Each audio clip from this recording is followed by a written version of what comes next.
Hello, everyone. So I missed the Berlin Summit last year, so I'm really happy to be here this year and to meet everyone. In this talk, I'm gonna talk about why I love dynamic simulations, how I've been using them in my work, and how TouchDesigner has been a great tool for that. So first, what are dynamic simulations? So the idea is you kind of model a system in software, and then you get like a virtual response that's gonna be like close to what the actual system would do in real life. And so it's both used in mechanical engineering for like stress resistance constraint, but also in visual effects to create all sorts of natural phenomena like liquid, fire. So I disagree a little with the Wikipedia definition, where they said liquid and fire are easily modeled, and also that the human animator only animates simpler objects because character animation is like really hard. Um, so um, so the idea is that if your model is good and um, you have like enough computer power to like push the detail, then you can like recreate these very organic and detailed shapes digitally and control them. And so that's what people have been doing for VFX, for big Hollywood productions for many years. So here is a sample taken from Transformers 3, and you see this kind of crazy robot kind of tearing apart this building, who then is gonna fall over everything. And so I want to bring your attention to what I call like hero effects, and like so how you have this kind of crazy robot, and then like all the supporting and secondary effects, which is you're gonna see all these debris falling, the like main building fall, and how all of this is kind of following our world physics, is really grounded in our world, and that's kind of what sells the effect and makes it believable. So I started my career in visual effects. So this was the first movie I worked on. So Despicable Me at McGuff in Paris. And so in this sequence, you see this kind of, the giant rocket flame is the hero effect. And then you have this kind of small marshmallow smoke, which is like much less noticeable, but helps as well to really sell the main effect. And then just a couple more examples. So that was when I was working at Framestore in London on Wrath of the Titans.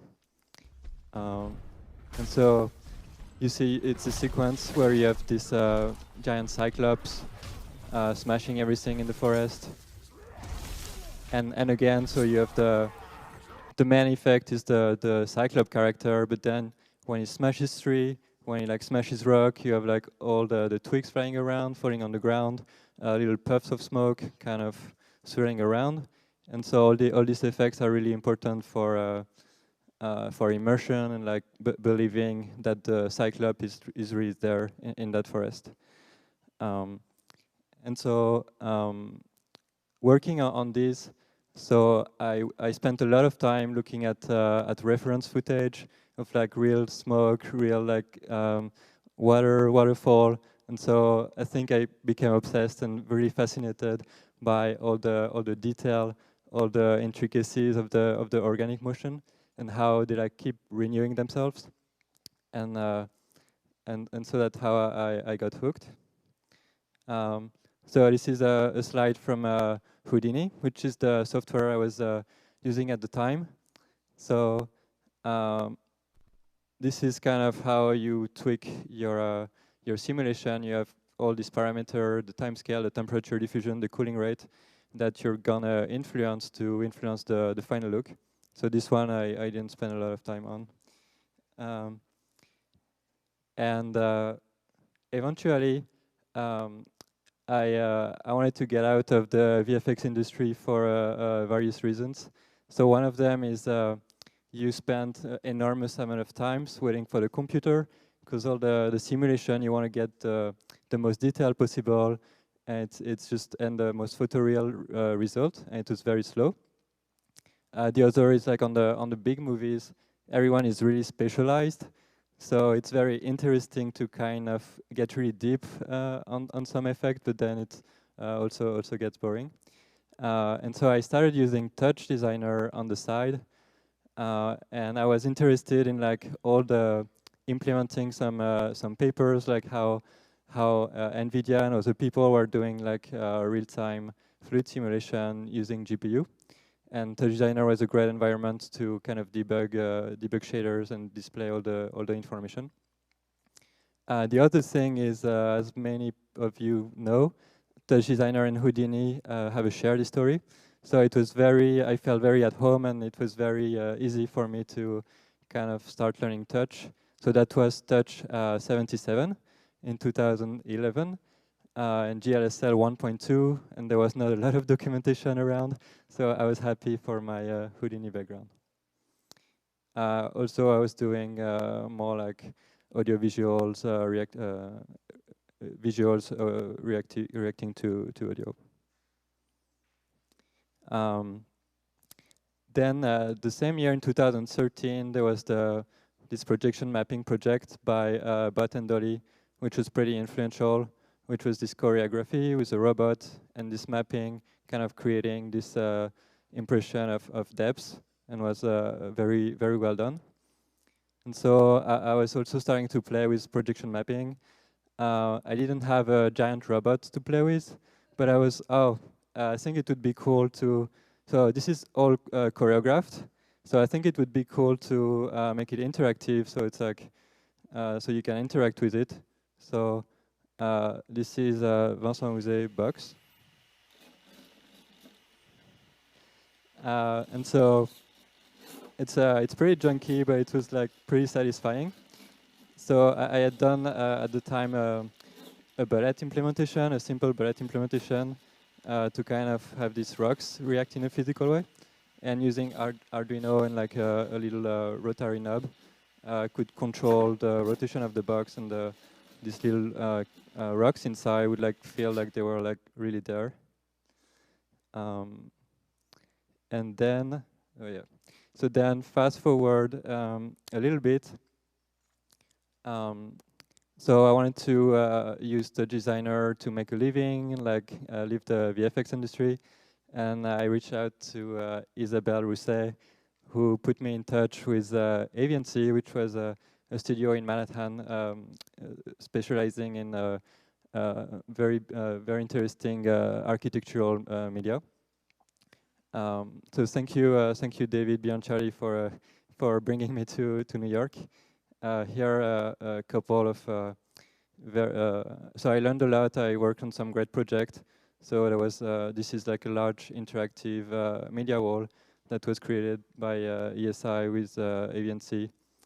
So I designed the particle system, and there was also this one, which was a good use of the fluid simulation to do generative pentally transition between various video footage. This one is in Chicago. Yeah. So a little later, NVIDIA, after teasing all those years with all their cool technology, they finally released the Flex library. And so a month after, I was like making a small chop in TouchDesigner to kind of play with it. So this is how it started.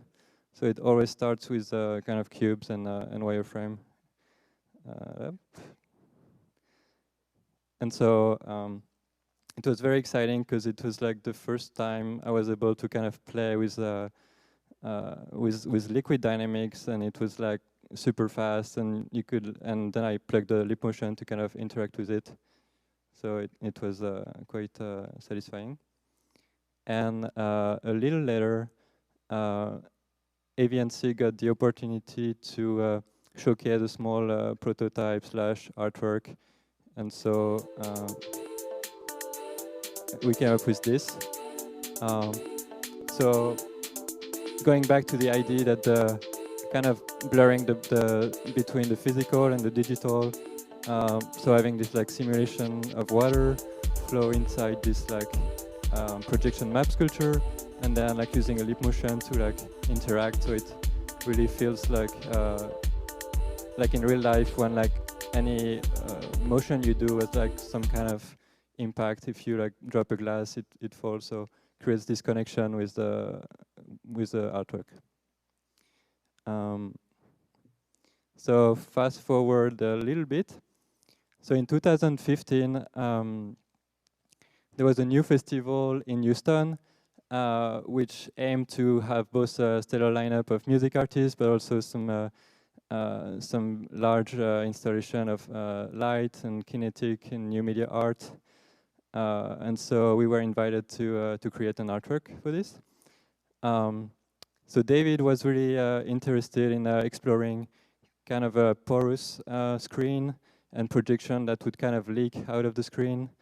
I was still interested in pushing the kind of generative liquids and see how we could explore new aesthetic with them.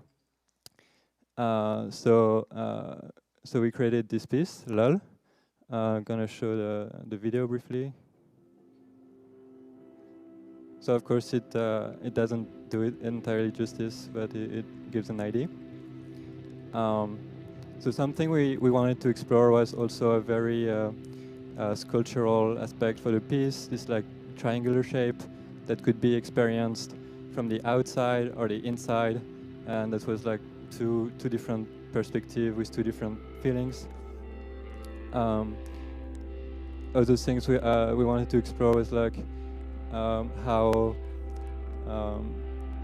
so kind of a feeling between familiar and surreal, where like the simulation kind of the time slows down, the time stretches, things kind of get suspended, and also the idea of layered animation, where I had like small colliders who were moving, animated by signs, and then you would see kind of the effect of these colliders on the water, and they were moving in and out of sync. So you would still get the original order, but then it would break into this more chaotic and interesting patterns. And the sound was created by Stephen Baker, who was also overseeing the design with us. So here's what it looks like from the inside. So some of our inspiration was Anthony McCall, who as early as the 70s started to work on this kind of solid light sculptures, which he describes as the intersection of cinema, sculpture, and drawing. So we were like in that vein, but trying to bring new elements. Yeah, and another thing that was really interesting is that was to play between the mix of the kind of liquid digital motion that would kind of blend with the physical swirls of the fog that was filling the piece, and that was very interesting, and it was helped to make it like special. So if you remember the earlier definition, so other things we can do with dynamic simulation is animate hair, and by extension tentacles and all kind of squishy and deformable bodies, like the kind of anemone or jellyfish you see in the sea. So Max Cooper, an electronic musician, approached me to see if I wanted to like do a video clip for his song Seed. And so he had this idea of vegetation growing, something around that term. So I was like, oh, sure, but do you mind if the vegetation is underwater? And also maybe some of the vegetation is gonna be animals. So, and he said, so he said yes. So I was still playing with Flex, but so Flex is like a unified solver, so you can both simulate liquids, but you can also simulate tentacles and like this kind of deformable bodies. in the end, it turned out it was a little too heavy and expensive. But for this, since it was a video clip, I was like running at 25 FPS. That was plenty. So I developed two systems: the kind of sub-body system for the more hero kind of flying coral things, and then I had a kind of a skeleton system that I was instancing, and then I could like have like snappier animation that would follow the music. And so the idea was to have like the music kind of this kind of flow connecting everything in this universe. So the video is online. I'm going to show just a couple of behind the scenes clip how some things was built. So just like Tim and Roy, I love an infinite scrolling terrain.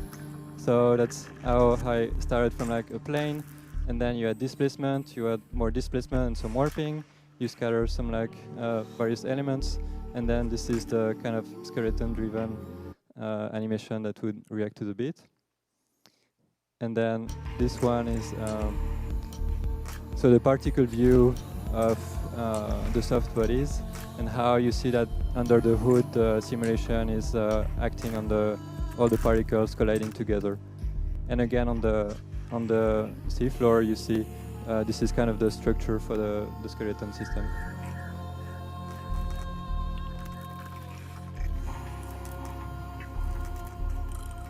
And so again, one thing I was interested in is to have sort of all this very rich behavior, and that sort of feel natural without having to animate much, because I'm bad at animating.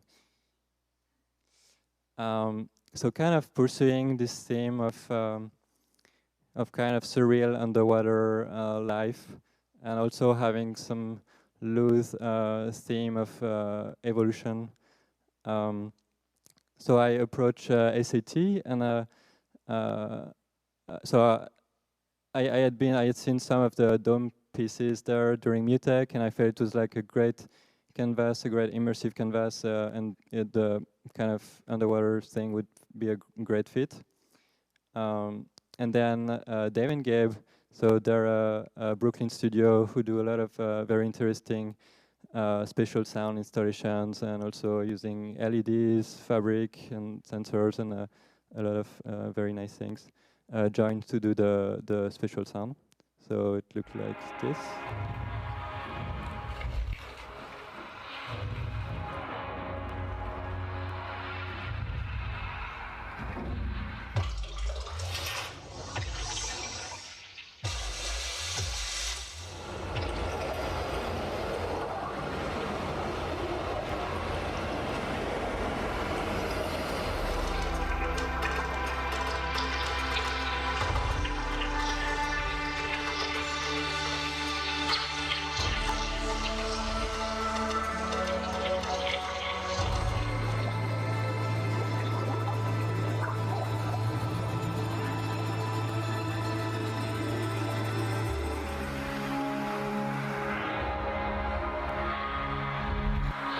So there were four different scenes.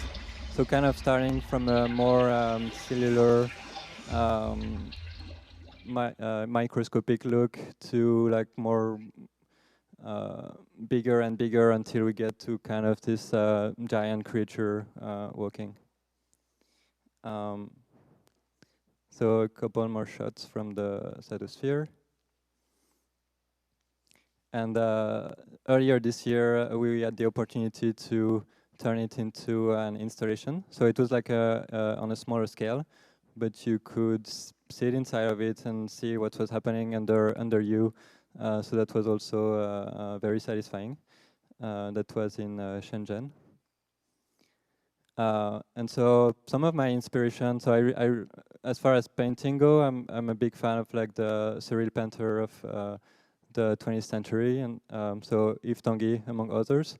And one thing I like is how the shading and the light is very realistic, but at the same time it's this kind of landscape that you're not sure what is it or where it is, so it's kind of mysterious and compelling to me.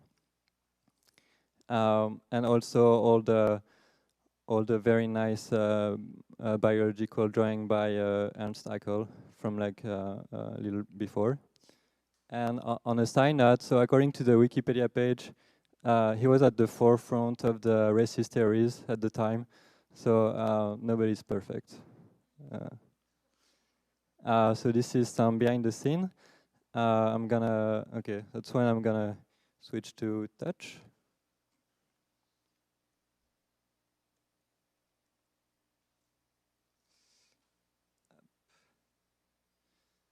Okay, so designing interface has never been my big passion, so but it's functional. So I have these few kind of buttons to. So I'm gonna show the third scene a little bit, which is the main one. So I have these buttons to kind of make things appear and disappear. I'm gonna bring our little guys. So since I wanted like smooth transition, they kind of fly from off screen and came into the screen. And then I have like a number of control to have this little ballet with them, like bring them together or further apart, or making them like do these little turns. Also some kind of layers of effects and more effects. And so kind of pursuing the idea of, I'm gonna turn this off, of layering animation. So the way the flock works. Oops. Oh yeah, so first I'm gonna stop them a little bit. Um, so slowly I'm becoming a little better to do less spaghetti network. This one is not the best example. A lot of it is just the interface, which I should really have like done in a separate container, but. Uh, so so here they are.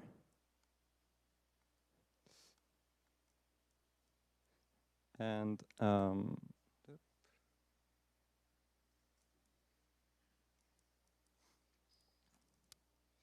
so every time I select them, the default shader is applied, so they disappear. So then I just press S, deselect, and they come back. Something I've been talking about to derivative.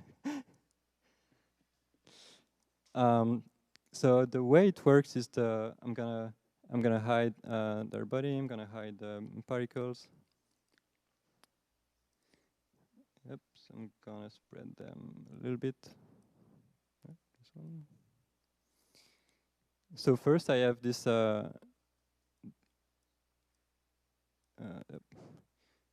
little void system, a flocking system. And so these are on the right, these are helpers. So it's like they go at maximum speed until they reach the kind of bigger sphere, and then it kind of slow down. So the animation is not crazy all the time. And then on top of that, I'm instancing ragdolls. So this is what so ragdolls, the idea is that you have these bones inside the body, and they're all like kind of attached together. And this way you get all the nice dynamic effects, and they can also collide together. And so this was before the official ballet implementation, and even now I don't think it's quite possible to do this kind of thing. So everything is kind of happening in this ballet chop. This spits back all the transformed bones, and this is used to kind of deform the vertices in shader. And the input of the system, so I try to make it a little procedural, but so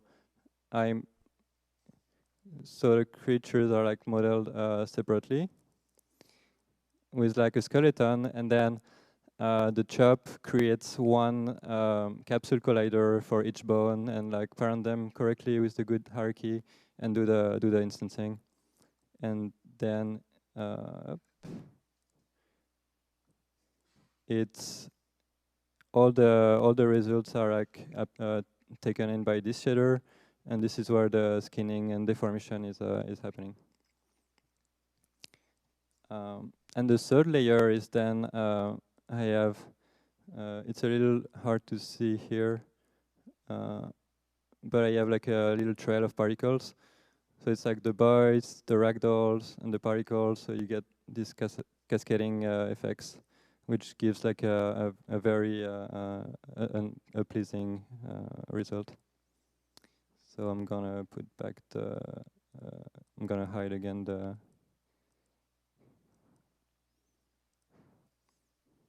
Oops.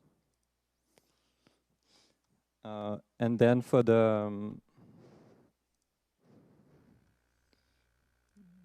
gonna bring this.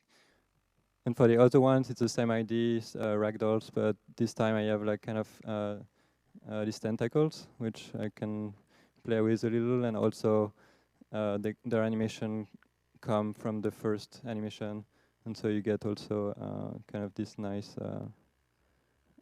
result. Another thing, oh yeah, so the main reason I switched to bullets instead of using flex is that flex, the issue is that how the dynamic is done. It's called position-based dynamic. So when things move really fast, it stretches a lot, and then you have to crank the number of iterations. So I kept flex for like the secondary motion, but bullet was working better for the main bodies. And just on this scene, another thing that was challenging. So I wanted like a really huge terrain that looked infinite, and so the idea is that so it's a big terrain, but the camera goes into a circle. And then what I did for all the plants that are on the terrain was to have a simple culling system.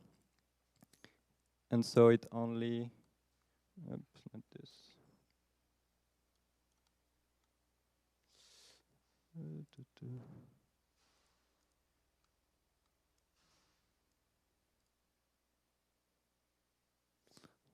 Sorry, one sec.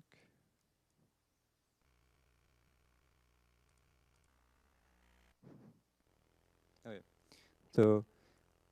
So what you can see is that I'm gonna make the camera move. Yeah. So as the camera moves along its path, I'm only rendering and displaying all the vegetation within a certain radius. And this way, it still renders at 60 FPS. So this machine is a little slower, but you get the idea.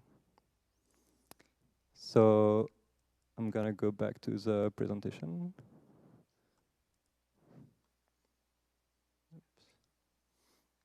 And so that's how we started the first kind of bullet ragdoll body with some tentacles on it, and kind of playing with it with a lip motion.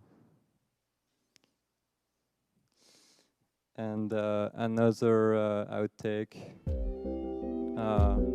So this is the system I'm using for to populate the environment. So I couldn't achieve the same density. So just showing that. And I'm using like some techniques inspired by Davis Brown easing, where like all the animation have like some delays. So it's like how you see this nice wave kind of progressing, and like the rotation also are never exactly the same. So you get a lot of variety.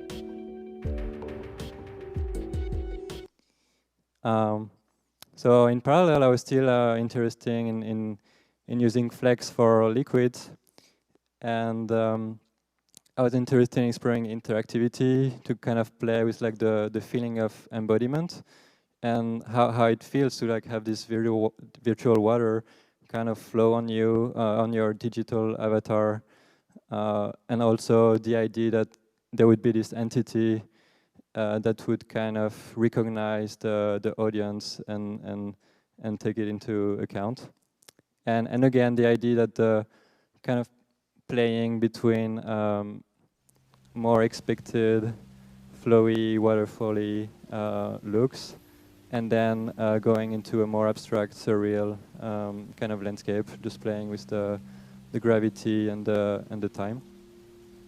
So the first version was a big LED wall at Google I/O in 2017, and 1 year after, I had the opportunity to do a 360 version to do the 4 walls. So that's the version I'm showing. So like a step up for immersion. And so both the simulation and the rendering are pretty expensive. So it was pretty challenging to get it to run at like in a super fast and fluid way. But I felt it's very important since a lot of the feeling is how fluid it feels.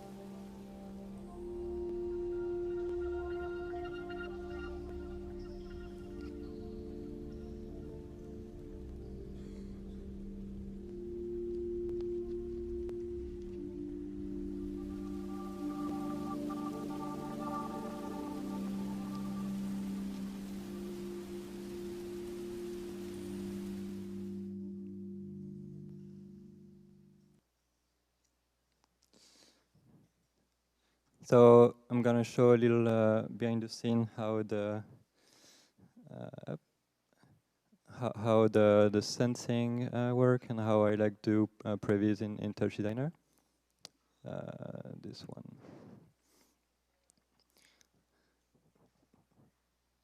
So the thing that's difficult is it's really hard to kind of have a simulation sync between multiple computers.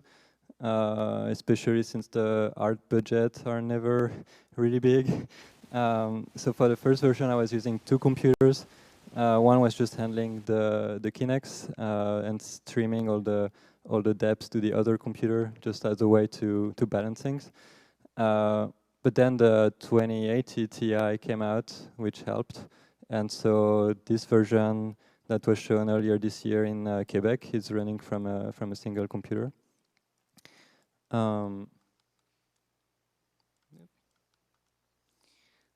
So I love Touch because it's very easy to build a very practical previs inside. And then so I can also previs and plan how I'm going to place my sensors. So here you can see I have this virtual avatars, but they also like show up in the what's going to be the projection, and I can like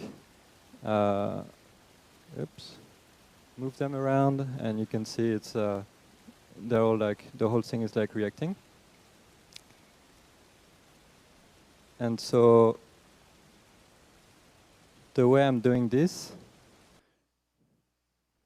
so the installation uses multiple Kinects to try and capture as much of the volume possible, or at least close to the wall. And so I have this. So yeah, it's a little hard to see. I should have used other colors, but you can see all the frustum from these little red cameras. So this is what the Kinect sees, and the point clouds here, they're kind of recreated. So this is actually what the Kinects are seeing. So this way I can like make sure that I'm covering enough surface.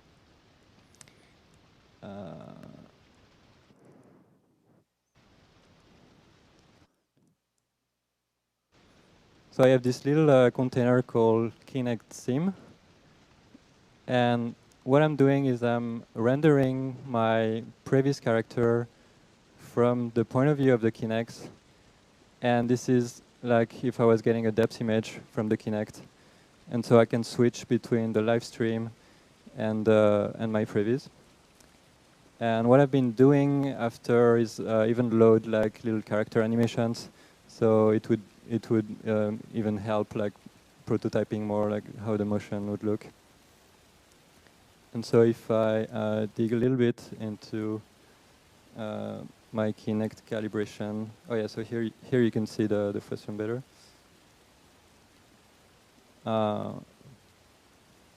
So each depth image is converted into RGB point cloud. So I'm still using Kinect 1 because this way I can have even like 8 Kinects on the same computer using dedicated USB PCI cards.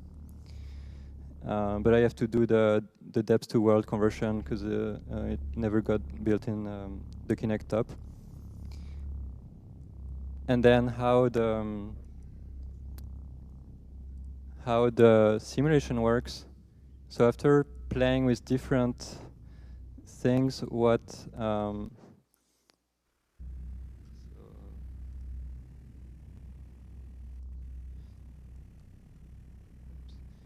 here you can see, so the scene is like a full 3D environment that then I'm like projecting on the walls. So this is these quads are the projection surface.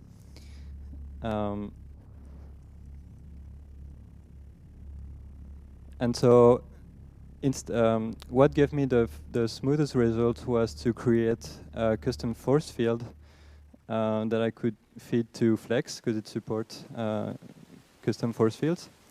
And the force field is just using kind of, I'm rendering the point cloud in orthographic views and then creating forces like gradient forces and optical flow forces. And this is what gets into the Flex system. So this one is a little different from the one that's freely available on GitHub.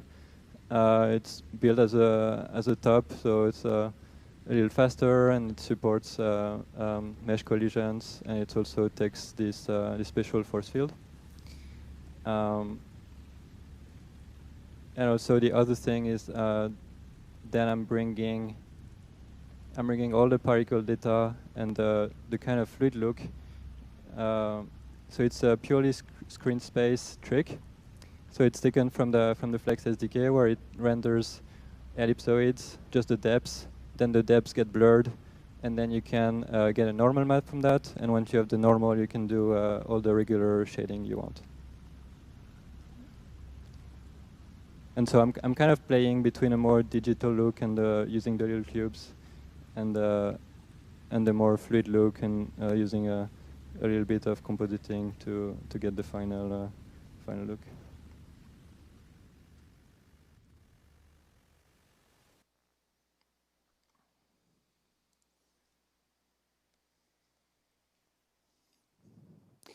And the kind of interesting thing is the tracking system, if you want to call it that, is very dumb. There is no tracking happening. It's just sensing the volumes. So it also works with like random objects. So umbrella, of course. And I kind of like this kind of setup, making of where you can see that it's like this mirror image in this virtual world where like this thing is happening, integrating all these crates and ladders. So I think there's something interesting there. Oops, sorry about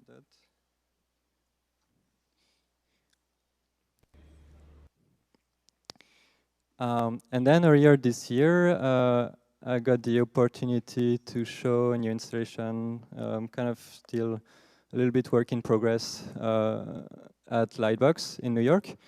So it's a kind of immersive venue already rigged with a projection on all the walls. And for this, I went back to a different type of dynamic simulation. Instead of using particles, now I'm using voxels. And the cool thing about voxels is that you can play with the rendering look. You can like have these like surfaces or more like a smoky look. And you can also play with the simulations because you can do like a fluid simulation or a reaction diffusion simulation and kind of mix all of these things together. So that's what is behind the title. So the idea of having this kind of mercurial landscape that kind of keeps evolving and kind of reflects some kind of maybe chemical reaction happening. And again, at the same time, it's like kind of doing its own thing, but also integrating the audience in the output. So here is a little video of the result. So the setup was pretty fast, so I'm actually simulating the 2 large roll and the 2 short roll are just playing video loops.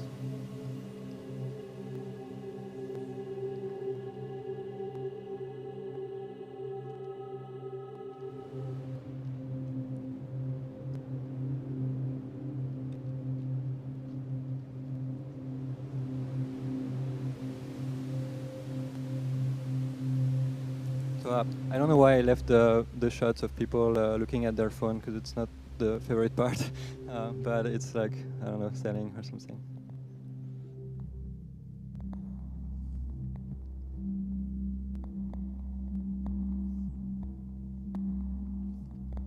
And the music is a simple loop, just like following the different moments of the piece. It's like a 10-minute cycle going through like 3 different states.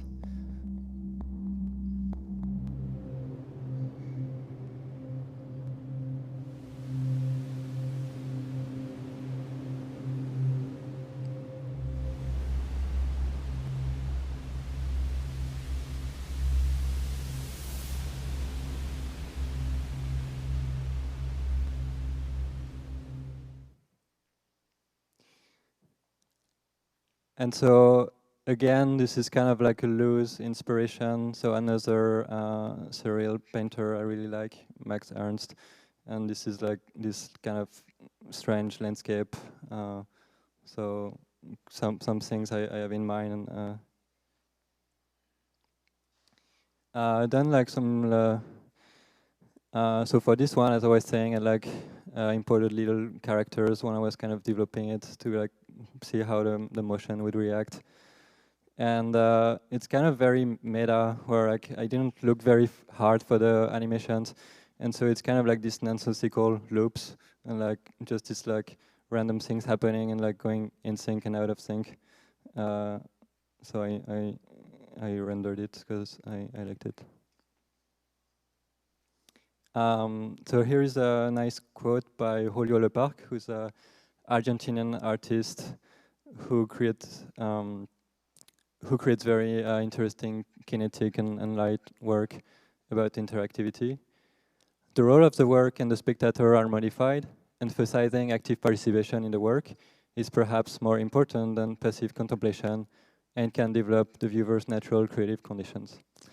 So I do agree. At the same time, I think in my work, I'm always trying to strike a balance that you can engage actively, but you can also have a more contemplative experience and see how the piece evolves.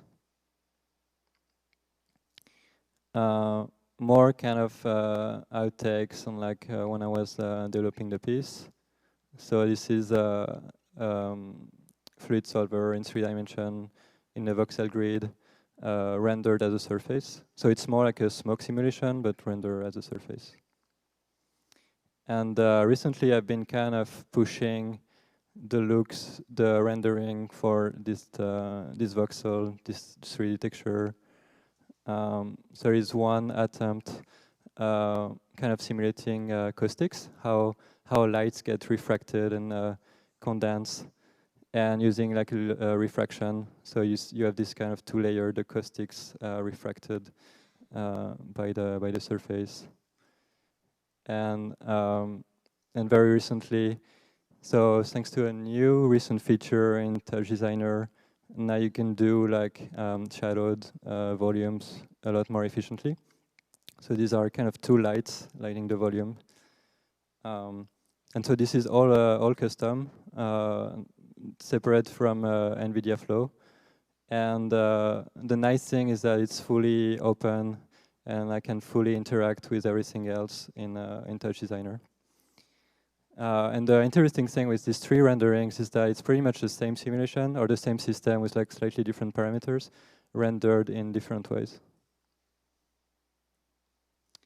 And last but not least, so I thought it would maybe my little creatures, they wanted to play with this like interactive installation and prototypes.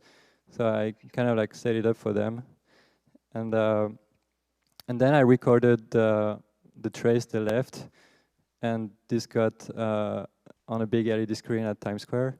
So that was fun, alongside many other talented artists, and a bunch of them are here.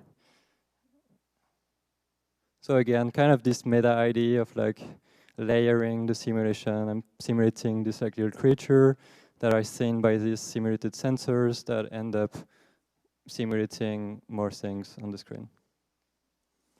And as a conclusion, so if I talk about simulation, I couldn't not have a matrix screenshot. So there is this funny thought experiment called the simulation hypothesis, that once we become really good at simulating the world, scientists are going to do many, many simulations, and there's probably going to be more simulation than the real world, and so the idea is that it's likelier than we're in a simulation. So it's just a funny thing to think about. And so kind of a separate conclusion. So TouchDesigner has been really instrumental in my life, as like changing career, relocating to a new country, traveling the world to like show artworks. So thank you, the derivative team and the community for everything.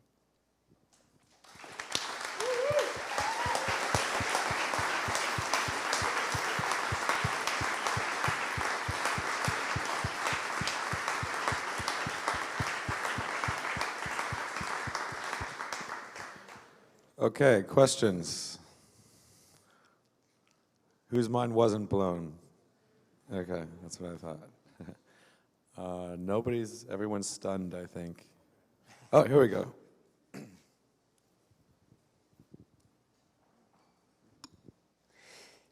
Do you think there's a way, and maybe this is controversial, but is there a way to move beyond interaction that involves people standing in front of something and waving their arms? That's an excellent question. To be fair, yeah, the last piece I did is like, oh, it's like kind of trendy to have something interactive, but I'm like a little less excited with it now. I think I'm kind of waiting for like what is going to be possible using kind of machine learning to kind of extract more interesting data about the behavior of the people in the room, and like have the system react to that. I think there's interesting things to explore there. Yeah. Yeah, it's like that's the whole issue with interactivity, is that you have to design the piece with it, around it. So you never know what people are going to do, which is both fun but a lot of constraints. Yeah. I think for me I like this idea that the piece acknowledges the presence of people, and so it's like, you know, that everything is like happening live, and like it's not a video or like. Yeah. So you came from the visual effects world, and you came into TouchDesigner, and now, after what you've learned, would you ever go back and use that in your visual effects career? That's another good question. So there is some kind of convergence slowly happening between kind of traditional movie VFX pipeline and real-time video game experiential. So movies are using more and more tools from the real world for like rapid iteration, previews, and it's becoming like faster and faster to create like photoreal things, but of course not real time yet. I think for me it's more like the VFX industry. It's a kind of a strange world. So I think I'm happier in like the more artisanal side of thing, and like being the experiential and like the new media artworks where it's still like very much improvisational and not like such a such a high-round path where like you have to like follow certain guides and rules. Cool. Well, thank you very much. Oh, do we have one more? Yeah. Okay.